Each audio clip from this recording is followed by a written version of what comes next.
দাঁড়াও মেয়েকে নিয়ে আসি।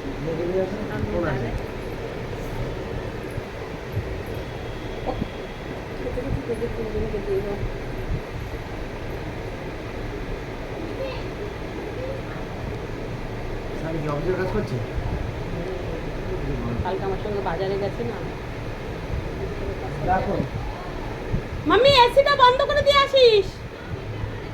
ও আচ্ছা, দরজাটা বন্ধ করে দে তাহলে।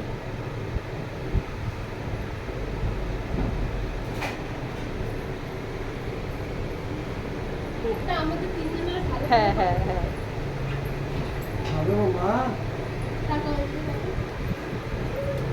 এই যে এই যে এই যে এই ওর মধ্যে ভিডিওর সাথে ছবি তুলে সেটা আমি পারি না। ওইখানে দেখবে একটা সাদা মতো নিয়ে আছে। হ্যাঁ হ্যাঁ, ক্যামেরা বানানো